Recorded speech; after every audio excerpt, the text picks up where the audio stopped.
Bismillahirrahmanirrahim. Assalamualaikum warahmatullahi wabarakatuh. Wassalatu wassalamu ala rasulillahil karim wa ala alihi wa sahbihi ajmain. La hawla wa la quwwata illa billah. Amma ba'du. Puji beserta syukur marilah kita panjatkan kehadirat Allah Subhanahu wa taala yang telah memberikan beribu-ribu nikmat. Tidak lupa salawat dan salam tercurahkan kepada Nabi Muhammad sallallahu alaihi wasallam beserta keluarganya, para sahabatnya, dan semoga kita mendapatkan syafaatnya dan petunjuk hingga hari kiamat nanti.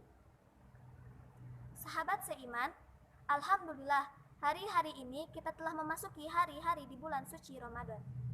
Bulan yang begitu mulia yang Allah melimpahkan begitu banyak berkahnya kepada kita sehingga kita harus optimal dalam mengisinya.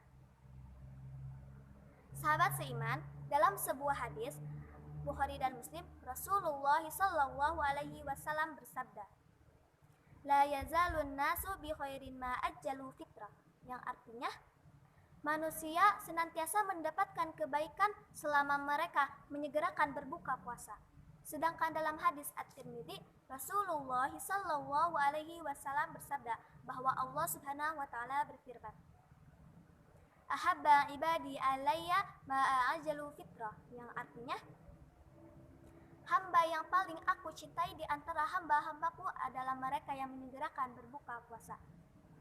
Dalam dua hadis ini kita jadi tahu bahwa menyegerakan berbuka puasa bukan soal lapar atau tidaknya.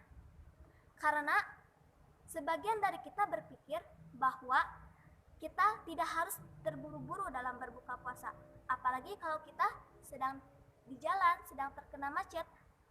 Tapi kadang-kadang kita berpikir bahwa berbuka puasa itu harus terburu-buru. Sahabat seiman, selama kita masih tahan, selama kita masih santai, selama kita masih tidak lapar, sehingga dia menunda-nunda waktunya berbuka puasa hingga beberapa menit, setengah jam, 1 jam.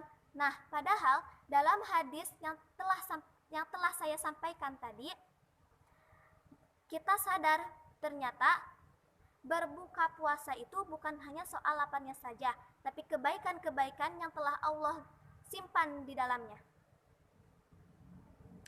Sehingga Rasulullah sallallahu alaihi wasallam pun telah bersabda, manusia senantiasa mendapatkan kebaikan selama mereka menyegerakan berbuka puasa.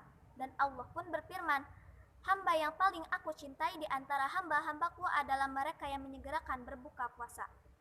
Jadi, kita niatkan, ketika kita ingin berbuka puasa, kita ingin mendapatkan kebaikan.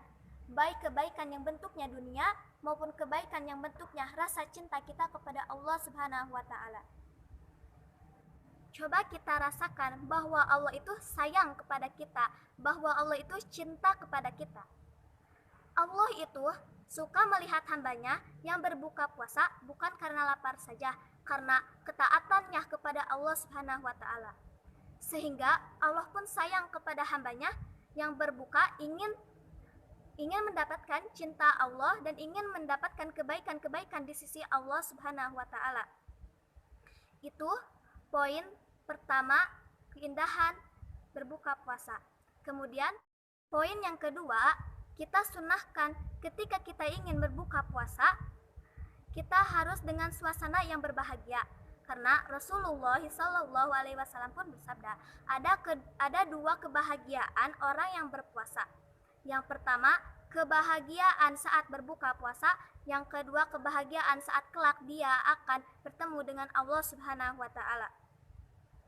Selain itu, berbuka puasa adalah ibadah yang istimewa karena Allah Subhanahu wa ta'ala membebaskan hamba-hambanya dari api neraka. Dalam sebuah hadis, Rasulullah sallallahu alaihi wasallam bersabda, dan Allah akan membebaskan hamba-hambanya dari api neraka sewaktu berbuka puasa. Sahabat seiman, semoga kita dapat menjalankan ibadah puasa dengan sebaik-baiknya dan semoga Allah melimpah curahkan rahmat kepada kita di bulan Ramadan ini. Wabillahi taufik wal hidayah. Wassalamualaikum warahmatullahi wabarakatuh.